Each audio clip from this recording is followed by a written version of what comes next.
Good morning. My name is Ralf Friedrichs. I'm an addiction recovery coach, life coach, and a host of this show, the Take Your Life Back Today radio show. Also to be seen on YouTube on channel Take Your Life Back Today show. Someone wrote in and said this: I'm obsessed with making bad decisions that ruin my life. How do I stop, Ralph? Our agony and tackles the big question of when self-care stops being self-care and instead becomes self-destructive behavior. I consistently make terrible decisions, this person writes, decisions that mess me up in a long term. After I've made the first bad decision, I then commit to making more terrible decisions in a kind of self-destructive cycle. I desperately want to break this cycle and stop hurting myself over and over again, but I know this would require some very tough self-love, something I'm not convinced I know how to do. I think I indulge myself and make bad choices because of the immediate gratification of it. It's the junk food for the soul. I know that self-care is obviously very important, but I was wondering if you have any advice on the side of self-care that isn't just candles and bath bombs and buying every lipstick in sight. I want to nurture and learn the side of self-care that involves taking care of my future and my security and my mental health. Friends, so my question is, how do I balance tough love with gentleness? How do I work on my broken brain in a constructive way without discouraging myself and destroying any hope of getting better? You're quite an avoidant person, and you're more than a little bit spooked by life, like a horse would be if you asked it to pay taxes and find meaningful relationship wish lists, also keeping up with ever-changing eyebrow fashions. I answer. It is a lot of work to be a person, and it's totally normal to feel overwhelmed and desperate for a quick hit of delicious comfort.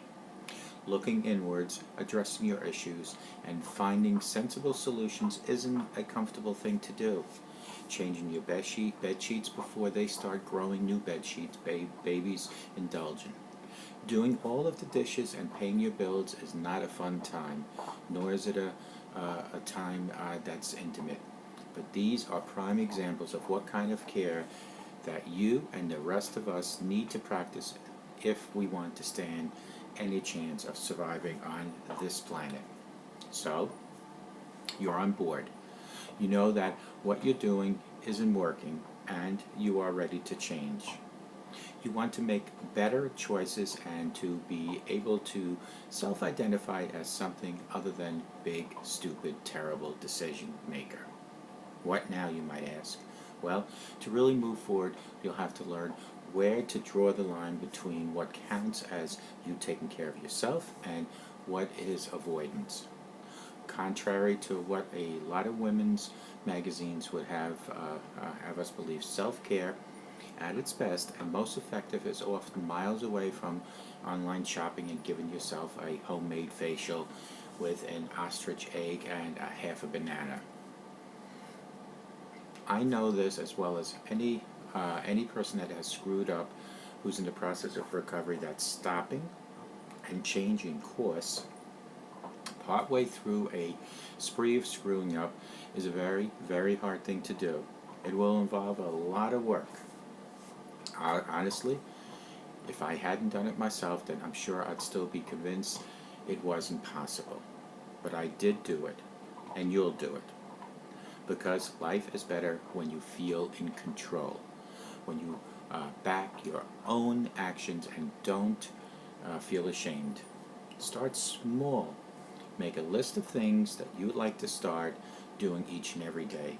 This might be 15 minutes of mindfulness, eating a good portion of fruit and vegetables, writing in a journal, always remembering to take your medication. Put the list somewhere you can see it every single morning. Keep it tucked in your diary or have it saved on your phone. Give yourself a few weeks to start doing these things and see whether anything ever changes. Then consider what you like to take out of your life, because you can have all of the fresh fruity produce in the world, but you still can't make a decision, make a delicious smoothie when some of your ingredients are literally bad. I think it was Oscar Wilde who said that. Identify the poop and then start eating from the big brother house of your life.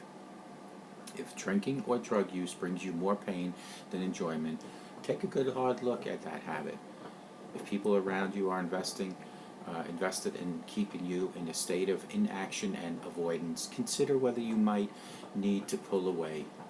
If you find that your anxiety is dragging you backwards, make a doctor's appointment today and let them know. Friends, when you spend your rent money on shoes, that isn't self-care, that is self-destructive. This is where the candles and the bath bombs come in. I bet you thought I'd thrown them out. No, ma'am. They absolutely have a place in your life and your self-care routine.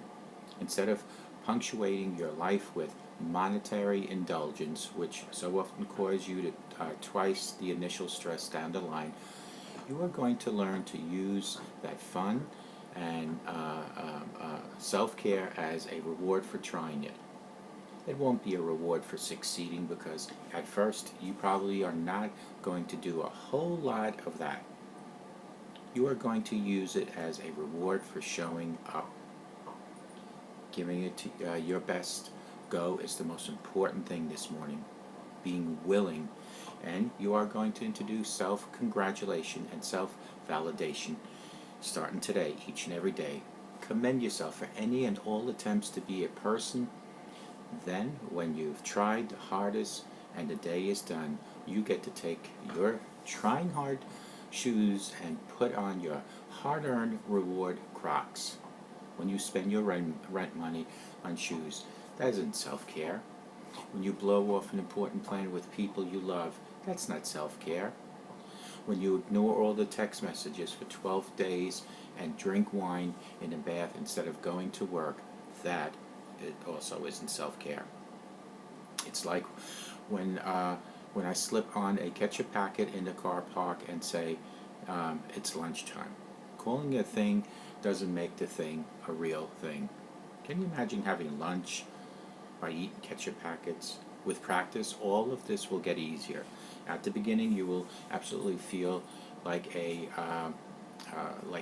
nasty sandstorm, uncomfortable and out of your depth. So don't forget to reward yourself for completing each and every task you set forward to do.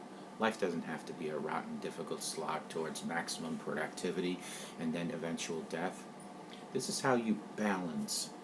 You do the hard thing and then the nice thing.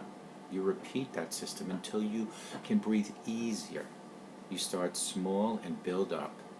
You ask for help and you take a deep breath and you try each and everything as hard as you can. But, you might say, why bother at all? Why give up the comfortable, reassuring, dysfunctional, but familiar life I have? Because that's how things get better. You beautiful dysfunctional. You're not going to do this to impress your parents or the people you went to school with. You're not going to do this because you're supposed to do this. No, you're going to do this because it will make you happier and more yourself, and generally more able to connect with the joys of being a human being on earth. Also, because it will make you look good at your job. So please stop being personally disrespectful to people and go and slowly start making your life a better life. I hope to God you settle for this response, and I wish you nothing but the best of luck, and may God bless you. And call me at 844-405-HELP. Together, we can help each other take our lives back. Be good to yourselves and always be good to each other. And remember, that simple smile to that neighbor can change that neighbor's life and can change your life as well. Write to me if you have any other questions. I hope you change your life starting today. Take self-care very important in your life, and may God bless each and every one of you, and take good care. And don't forget, God loves you. Take care.